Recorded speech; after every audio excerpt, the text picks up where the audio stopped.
Sebelum masuk pada firman Tuhan, mari kita berdoa. Bapa di sorga, kami bersyukur kalau kami masih boleh mendengar firman-Mu. Bapa berdoa supaya kiranya Engkau memberikan kepada setiap kami roh hikmat dan wahyu, supaya kami boleh memahami firman-Mu dengan bahasa yang mudah kami mengerti, supaya kami bisa melakukannya dalam hidup kami. Bapa, tolong hamba-Mu, karena sungguh tanpa Engkau hamba tidak mampu. Biarlah kuasa Roh Kudus-Mu boleh bekerja, menjamah setiap kami, menembus ruang dan batas waktu. Terima kasih Bapa, di dalam nama Yesus kami berdoa, biar hanya Kristus yang dipermuliakan dalam hidup kami. Amin. Pada hari ini saya akan share firman Tuhan dengan judul Saya di Mata Allah. Tahukah Anda bahwa Tuhan dapat memakai hidupmu dan membuat engkau lebih besar dari yang bisa engkau bayangkan? Keadaanmu, orang tuamu, musuhmu tidak menentukan apa yang dapat Anda lakukan dengan hidup Anda. Keadaan maupun perlakuan orang terhadap kita tidak menentukan masa depan kita. Mari kita belajar dari hidup Daud. Daud itu tidak diperhitungkan oleh ayahnya. Dia tidak terlalu disayang oleh orang tuanya. Suatu hari Nabi Samuel datang ke rumah Isai, ayah Daud, untuk mengurapi salah satu anak Isai menjadi raja atas Israel. Tetapi ketika kakak-kakak Daud dipanggil, Daud tidak. Dalam 1 Samuel 16 ayat yang ke-11, Samuel berkata kepada Isai, "Inikah anakmu semuanya?" Jawabnya, "Masih tinggal yang bungsu, tetapi sedang menggembalakan kambing domba." Kata Samuel kepada Isai, "Suruhlah memanggil dia, sebab kita tidak akan duduk makan sebelum ia datang kemari." Dari ayat ini kita bisa lihat betapa Daud tidak diperhitungkan oleh ayahnya. Bahkan Daud mengungkapkan perasaannya dalam Mazmur 27 ayat yang 10. Daud merasa ditelantarkan oleh orang tuanya. Dia berkata begini, "Sekalipun ayahku dan ibuku meninggalkan aku, namun Tuhan menyambut aku." Daud merasa orang tuanya meninggalkan dia. Dia tidak disayang, anak yang paling tidak disayang. Dan Daud ketika dia datang ke medan perang di mana bangsa Israel sedang diolok-olok oleh orang-orang Filistin, Daud datang kepada Raja Saul menawarkan bantuan untuk membantu maju berperang.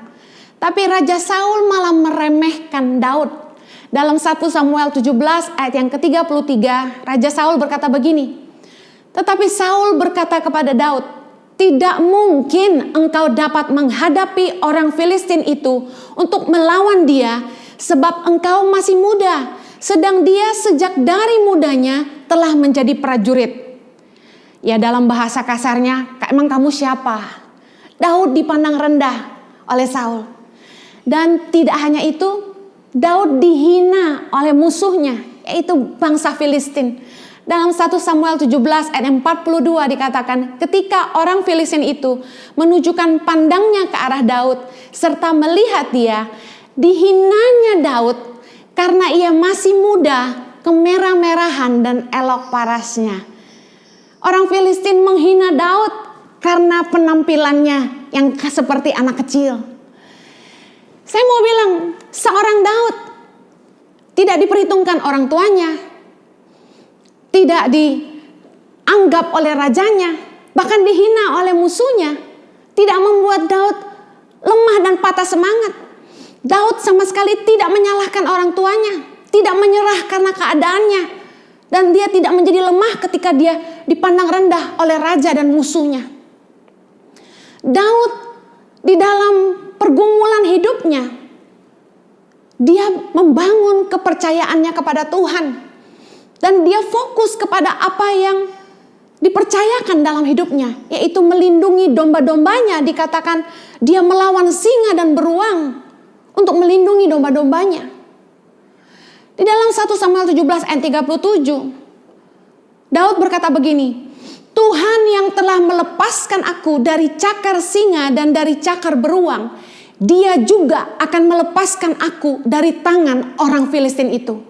Kita bisa melihat bahwa selama Daud bergumul sendirian, selama dia mengembalakan kambing dombanya, Daud betul-betul mengalami Tuhan. Dia sendirian. Dia harus menjaga domba-dombanya. Dan ketika singa dan beruang datang, dia yang melawan mereka. Dan Daud melihat pertolongan Tuhan. Justru di dalam pergumulan hidupnya, Daud melihat pertolongan Tuhan nyata. Dan itu yang membuat iman Daud bertumbuh. Dan dia biasa bergaul dengan Tuhan. Daud tidak bisa mengandalkan siapapun. Karena orang tuanya tidak memperhitungkan dia. Dia tidak disayang. Di dalam kesendiriannya, dalam pergumulan hidupnya, Daud terlatih hanya mengandalkan Tuhan. Daud belajar setiap kali menghadapi masalah. Dia tidak gentar. Di dalam Mazmur 144 ayat yang pertama, Daud berkata begini, "Terpujilah Tuhan gunung batuku, yang mengajar tanganku untuk bertempur dan jari-jariku untuk berperang." Daud itu tidak lari ketika menghadapi masalah, tapi Daud menghadapinya. Dia percaya dengan pertolongan Tuhan, dia bisa menang, melawan singa dan beruang. Tahukah Anda bahwa semakin banyak masalah yang bisa kita selesaikan dan semakin besar musuh yang bisa kita kalahkan, semakin cakap kita menghadapi persoalan. Banyak orang Kristen mentalnya cengeng, mentalnya pengecut, mudah menyerah ketika menghadapi masalah dan tantangan. Mari belajar dari Daud. Keadaan, perlakuan orang terhadap dia, bahkan orang terdekatnya, orang tuanya sendiri, tidak membuat Daud lemah. Tapi justru Daud bangkit dan menaruh kepercayaannya kepada Tuhan. Saya mau katakan, anak-anak muda, kita nggak bisa pilih siapa orang tua kita. Kita tidak bisa mengendalikan bagaimana orang memperlakukan kita. Kita tidak bisa pasang papan nama di dada kita dan berkata, "Jangan sakiti saya." Kita tidak bisa menghentikan badai yang menerpa hidup kita. Tapi reaksi kita terhadap persoalan yang datang dalam hidup kita menentukan apa yang akan datang kemudian. Berserulah kepada Tuhan dan jangan kepada manusia. Setiap kali menghadapi masalah dalam hidup, pergumulan hidup ini, nomor satu, datanglah kepada Tuhan. Berserulah kepada Tuhan. Jangan cari manusia. Jangan fanatik kepada konseling. Saya mau kasih tahu sebagai hamba Tuhan, konseling tidak menyelesaikan masalah. Jangan mencari tempat pelarian, tempat curhat, cari teman, cari pendeta yang belum tentu mengerti dan tidak peduli sama hidupmu. Belum tentu mereka bisa dipercaya dan bisa memberikan nasihat yang terbaik. Tidak sedikit yang kasih tahu sama saya bahwa pendeta yang dia jadikan tempat curhat malah menceritakan masalahnya kemana-mana. Dengar baik. 1 Korintus 2 ayat yang kelima berkata begini, supaya iman kamu jangan bergantung pada hikmat manusia, tetapi pada kekuatan Allah. Berserulah kepada Tuhan, bukan kepada manusia. Ketika kita menghadapi badai dalam hidup ini, belajarlah mengandalkan Tuhan, sumber hikmat kita. Bergantunglah pada kekuatan Allah, jangan bergantung pada hikmat manusia. Saya percaya hikmat dari Tuhan akan diberikan kepada kita saat kita meminta pertolongannya. Because God knows best. Proses hidup yang Tuhan izinkan terjadi dalam hidup kita adalah cara Tuhan untuk mempersiapkan kita untuk tujuannya yang besar. Saya bersyukur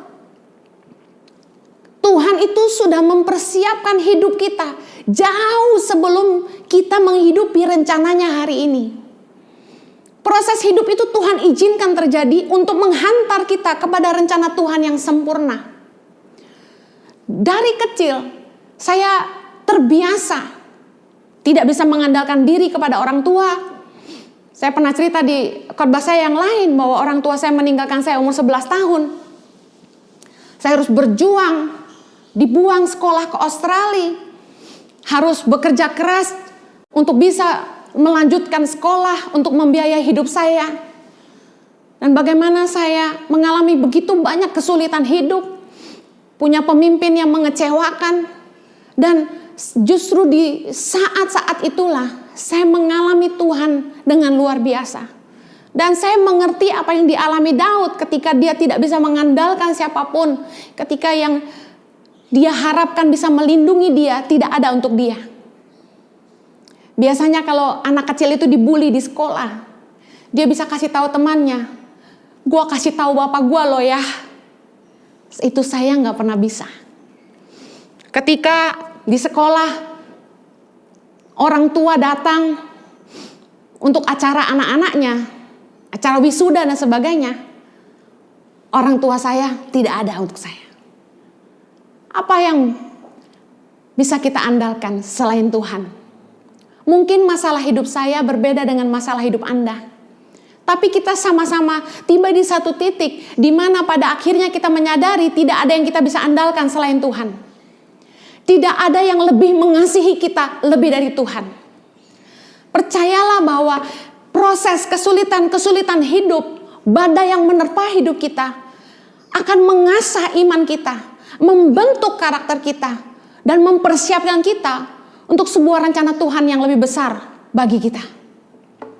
Saya lihat bagaimana Daud tumbuh menjadi raja yang berani. Tahukah Anda dalam 1 Tawarikh 14 ayat yang ke-8, ketika didengar orang Filistin bahwa Daud telah diurapi menjadi raja atas seluruh Israel, maka majulah semua orang Filistin untuk menangkap Daud. Tetapi Daud mendengar hal itu, lalu majulah ia menghadapi mereka. Wow. Daud dengar bahwa dia akan ditangkap oleh orang Filistin. Orang biasanya menghadapi masalah itu lari, tapi Daud justru menghadapi mereka. Mari lihat mental seorang pemenang seperti Daud. Fighter mentality. Dia tidak takut menghadapi masalah. Jangan lari dari persoalan hidup kita. Belajarlah untuk menghadapi setiap persoalan yang datang. Tahukah Anda, masalah tekanan itu justru adalah waktu terbaik di mana kita mengeluarkan ide-ide terbaik kita.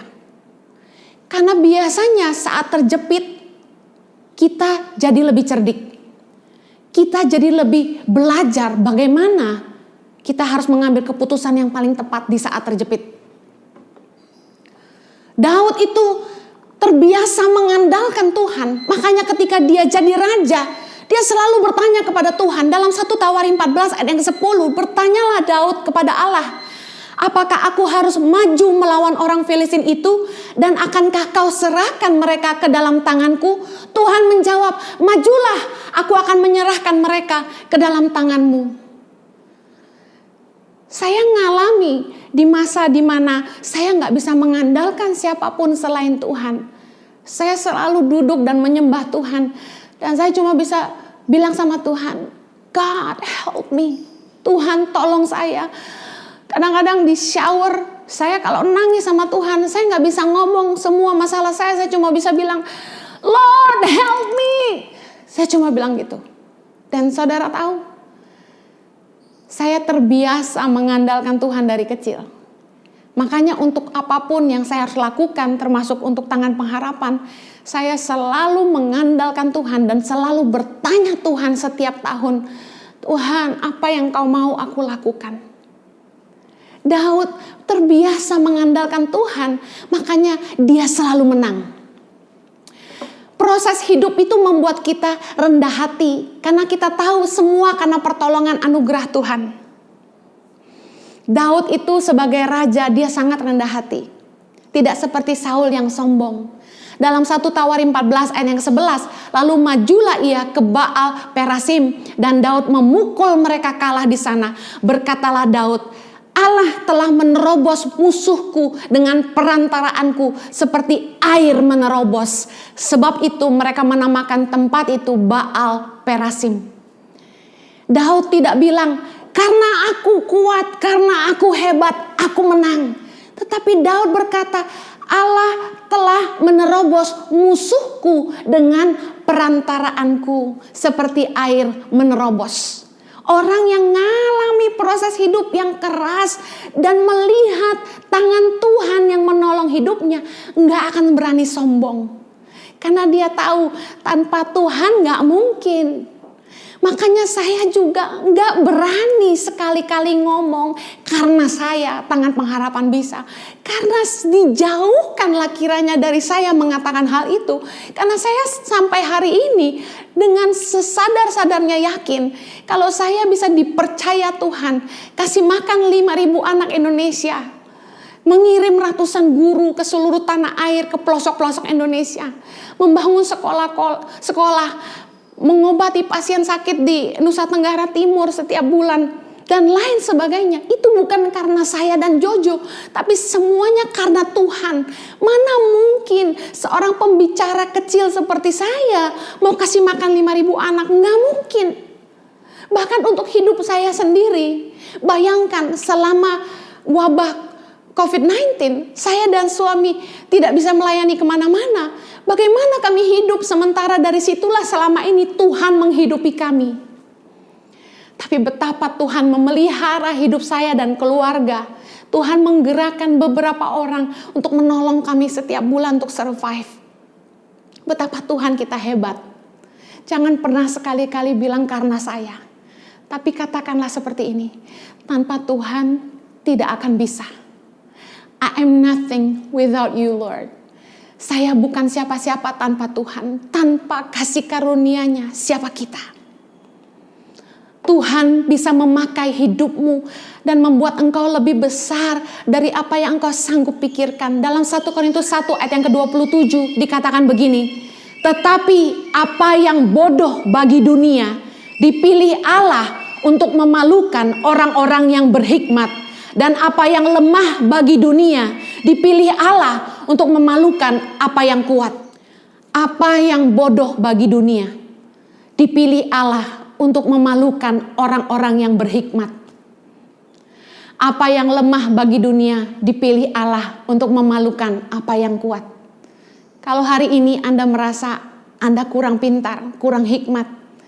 Kalau hari ini Anda merasa Anda biasa-biasa aja, Anda nggak bisa apa-apa. Kalau Anda hari ini merasa bahwa Anda lemah, Anda nggak punya apa-apa, dengar baik.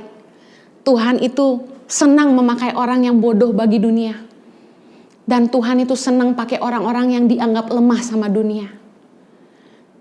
Siapa kita di mata Allah jauh lebih penting dari penilaian orang terhadap kita.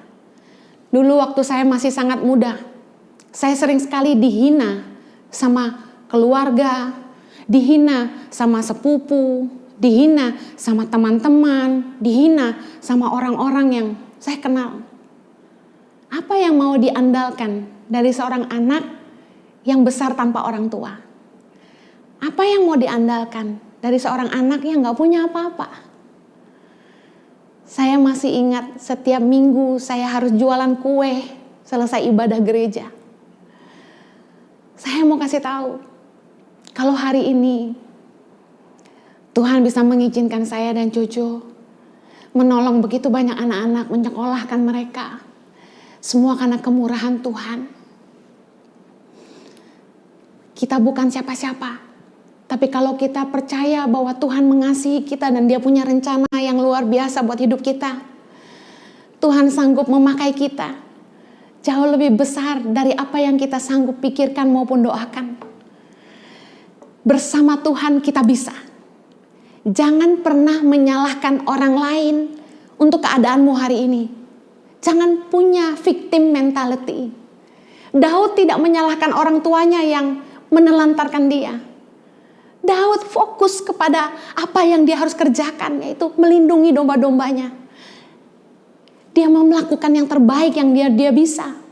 Dan lihat, Daud justru mengalami Tuhan karena kesendiriannya.